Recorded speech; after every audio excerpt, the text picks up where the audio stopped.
4.5 lakh litre पानी रोज इस कुएं से निकलता है, फिर भी ये कभी नहीं सूखता। और हैरानी की बात तो ये है कि ये कुआं ऐसे रेगिस्तान में है जहाँ पानी की बूंद बूंद के लिए लोग तरसते हैं। दोस्तों, आमतौर पर कुएं से पानी निकालो तो उसका पानी धीरे धीरे खत्म होता है, लेकिन जब बात मक्का शहर के कुएं से निकलने वाले जमजम के पानी की होती है तो ये पानी न सिर्फ चमत्कारी है बल्कि इतना रहस्यमयी है कि इसके बारे में सुनकर आप भी परेशान हो जाएंगे। क्योंकि इस कुएं से हर रोज हजारों की संख्या में लोग पानी निकालते हैं, लेकिन इतने सालों में ना ही ये कुआं सूखा और ना ही इस कुएं का वाटर लेवल कम हुआ।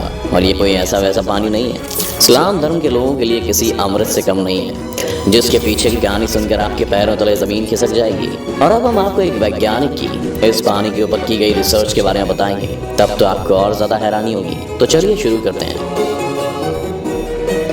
इस्लाम आज दुनिया का दूसरा सबसे बड़ा धर्म है और इसमें ऐसी कई कहानियां हैं जो आपने सुनी होंगी। उसी में से एक है जमजम के पानी की। ऐसा कहा जाता है कि हजारों सालों पहले पैगंबर इब्राहिम अपनी पत्नी हाजरा और अपने बेटे हजरत इस्माइल को अल्लाह के दिए हुए आदेश का पालन करते हुए मक्का के रेगिस्तान में छोड़कर चले आए। बेटे इस्माइल को जब प्यास लगी तो रेगिस्तान में दूर दूर तक पानी की एक भी बूंद दिखाई नहीं दे रही थी। मासूम इस्माइल प्यास से इतना ज्यादा तड़पने लगा। तभी एक चमत्कार होता है कि रेत में से पानी निकलने लगता है और यही वो जगह है जहाँ पर बाद में कुएं को बना दिया गया, जिसे आज पूरी दुनिया जमजम के पानी के नाम से जानती है। इसी पानी को मक्का मदीना में हज की यात्रा करने गए लोग न सिर्फ पीते हैं बल्कि सबसे पवित्र भी मानते हैं और इसे अपने घर पर भर कर लाते हैं, क्योंकि उनकी नजरों में दुनिया का सबसे पवित्र पानी है जो कि सभी कष्टों को दूर कर देता है। अब आप भी सोच रहे होंगे कि आखिर रेगिस्तान के बीचों बीच ये कैसे जमजम का पानी आता है। दोस्तों, इसके ऊपर कई तरह की तहकीकात की गई, फिर ये नतीजा निकाला गया कि जमजम का पानी मक्का के पहाड़ों पर बनी दरारों से आता है। और इस्लामिक मान्यता की माने तो पहाड़ों पर बनी ये दरारें तब बनी थी जब इस्माइल ने अपना पैर जमीन पर रगड़ा था। अब आप सोच लीजिए कि इस्माइल के पैर रगड़ने से मक्का में इस कदर महीन दरारें पड़ गई कि आज के समय के वैज्ञानिक भी इन दरारों को देख काफी हैरान हो चुके हैं। अब यहाँ सवाल ये है कि आखिर क्यों मुसलमान जमजम के इस पानी को दुनिया का सबसे पवित्र पानी मानते हैं। इस बात की खोज करने के लिए कई सारे वैज्ञानिकों ने जमजम के पानी पर अपनी रिसर्च की, लेकिन जापान के एक वैज्ञानिक मसारू एमोटो ने एक ऐसी खोज निकाली जिसने हर किसी को हैरत में डाल दिया।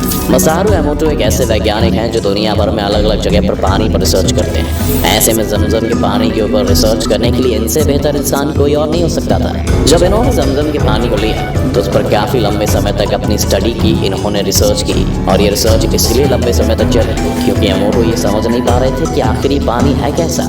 इस तरह का पानी उन्होंने आज से पहले कभी भी नहीं देखा था। इनका कहना है कि जमजम के पानी के पार्टिकल माइक्रोस्कोप से ही नहीं देखे जा सकते। जमजम के पानी इतना ज्यादा ताकतवर है कि इसके पार्टिकल्स को देखने के लिए और इसके क्रिस्टल्स बनाने के लिए जमजम पानी की एक बूंद को नॉर्मल पानी की 1000 बूंदों के साथ मिलाना होगा, तब जाकर इसके पार्टिकल्स माइक्रोस्कोप से देखे जा सकते हैं और इसके क्रिस्टल्स बनाए जा सकते हैं। मसारू एमोटो एक और हैरान कर देने वाला खुलासा करते हैं। इनका कहना है कि जब जमजम के पानी की मात्र एक बूंद को नॉर्मल पानी के हजारों बूंदों से मिलाया जाता है तो उन हजारों बूंदों में वही गुण जाते हैं जो जमजम के पानी एक बूंद में होते हैं। अगर आप इस जापानी वैज्ञानिक की माने तो इनके हिसाब से जमजम का पानी किसी चमत्कार से कम नहीं है। अब अगर हम किसी नॉर्मल पानी के क्रिस्टल बनाएं तो उसकी बनावट अलग ही होगी, लेकिन जब मसारू एमोटो ने जमजम के पानी से क्रिस्टल बनाई तो पूरी तरह से अलग रह गए, क्योंकि इस पानी से बनने वाला हर एक क्रिस्टल एक ही तरह का था। सिर्फ इतना ही नहीं, जमजम के पानी से बनने वाला क्रिस्टल नॉर्मल पानी से बनने वाले क्रिस्टल के मुकाबले बहुत ही ज्यादा खूबसूरत भी बनता है। दोस्तों, जमजम का पानी इस दुनिया का एकमात्र ऐसा पानी है जो भी खराब नहीं होता और ना ही इसमें किसी प्रकार के बीमार करने वाले कीड़े मकोड़े पनपते हैं। आमतौर पर दुनिया भर में जितने भी कुएं हैं उनमें काई जमने लगती है, लेकिन जमजम का कुआं एकमात्र ऐसा कुआं है जिसमें आज तक कोई काई नहीं जमी है। यहाँ तक कि ऐसा भी कहा जाता है कि जमजम का पानी भूखों के लिए खाना और बीमारों के लिए दवा। लेकिन दोस्तों, जहाँ एक तरफ मुस्लिम इस पानी को इतना ज्यादा पवित्र मानते हैं, पर कुछ लोग ऐसे भी हैं जो इस पानी को पीने लायक भी नहीं मानते। 1971 में मिस्र के एक डॉक्टर ने यूरोपियन प्रेस को लिखा कि मक्का का जमजम का पानी लोगों के पीने के काबिल नहीं है। दरअसल इसके इस बयान की बुनियाद थी कि काबा सी लेवल से नीचे है और मक्का शहरों के बीचों बीच है। इस वजह से मक्का शहर का गंदा पानी नालों से इस कुएं में आकर जमा होता रहता है। ये खबर सऊदी अरब के किंग फैसल तक पहुंची और उन्होंने मिस्र के इस डॉक्टर के इस बयान को गलत साबित करने का फैसला किया। उन्होंने फौरन सऊदी की कृषि और पानी वसाइल वज़रा को इस मामले में जांच करने और जमजम पानी का एक सैंपल चेक करने के लिए यूरोपियन लेबोरेटरी में भेजे जाने का हुक्म दिया। जब वो वहाँ पहुंचे तो उन्होंने देखा कि ये पानी का एक छोटा सा कुंड था, छोटे पोखर के समान। 18x14 का ये कुआं हर साल लाखों गैलन पानी हाजियों को देता है और ये सिलसिला तब से चालू है जब से वजूद में आया है, यानी कई शताब्दियों पहले हजरत इब्राहिम के वक्त से। उन्होंने अपनी खोजबीन शुरू की और कुएं को अच्छे से समझने की कोशिश की। उन्होंने कुएं की गहराई मापने के लिए एक शख्स को पानी में उतार कर देखा। उन्होंने देखा कि पानी की सतह उसके कंधों से थोड़ा ऊपर ही थी। उस शख्स की ऊंचाई तकरीबन 5 फीट 8 इंच थी।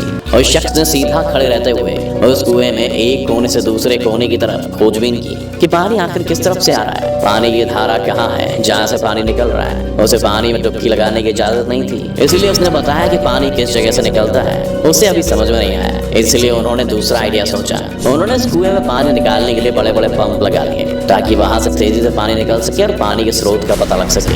उन्हें हैरत हुई कि ऐसा करने पर भी कुएं के पानी आने की जगह का पता नहीं चल पाया, लेकिन उनके पास सिर्फ एकमात्र यही तरीका था जिससे जाना जा सकता था।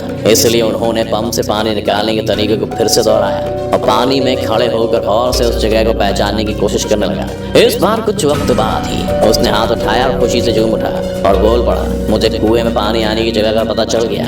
उनके पैरों के नीचे की ये जगह है जहाँ से पानी आ रहा है। पंप से पानी निकलने के दौरान ही उसने कुएं के चारों तरफ चक्कर लगाए और उसने देखा कि ऐसा ही कुएं में दूसरी जगह भी हो रहा है, यानी कुएं के हर हिस्से से पानी आ रहा है और इसी वजह से जमजम के कुएं के पानी की सतह लगातार एक सी रहती है। इस तरह उसने अपना काम पूरा किया और यूरोपियन लेबोरेटरी में जांच के लिए भेजने के लिए पानी का सैंपल ले आया। अब इसका रिजल्ट भी देख लीजिए। जमजम के पानी और मक्का शहर के सारे पानी में कैल्शियम और मैग्नीशियम सॉल्ट्स की मात्रा का फर्क था।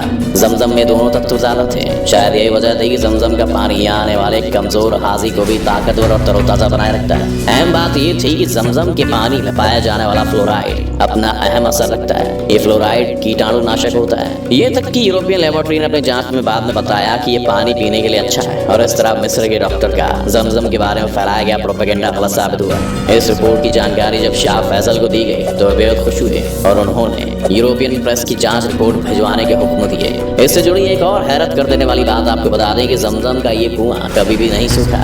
यही नहीं, इस कुएं ने जरूरत के मुताबिक पानी सप्लाई की है। जब जब जितने पानी की जरूरत हुई है यहाँ पानी रहता है। एक सी सॉल्ट संरचना। इस पानी के सॉल्ट की बनावट हमेशा एक जैसी रहती है। इसका स्वाद भी जब से वजूद में आया तब से ऐसा ही है। Universal test. अलग अलग जगह के पानी का स्वाद अलग अलग होता है, लेकिन जमजम पानी का स्वाद यूनिवर्सल है। हर पीने वाले को इस पानी का स्वाद अलग सा महसूस नहीं होता है। कोई जैविक विकास नहीं। इस पानी को कभी रसायन डालकर साफ करने की भी जरूरत नहीं होती, जैसा कि पीने के पानी के मामले में ये तरीका अपनाया जाता है। ये भी देखा गया है कि आमतौर पर कुओं में कई जीव या वनस्पति पनप जाते हैं, कुओं में शैवाल हो जाते हैं, जिससे कुएं के पानी में स्वाद और गंध का मसला पैदा हो जाता है। लेकिन जमजम के कुएं में किसी तरह का जैविक विकास का कोई निशान भी नहीं मिला है। आपको इसके बारे में क्या लगता है हमें कमेंट में जरूर बताएं। वीडियो अगर आपको पसंद आए तो लाइक और शेयर जरूर करें और चैनल को सब्सक्राइब करना भी ना भूलें।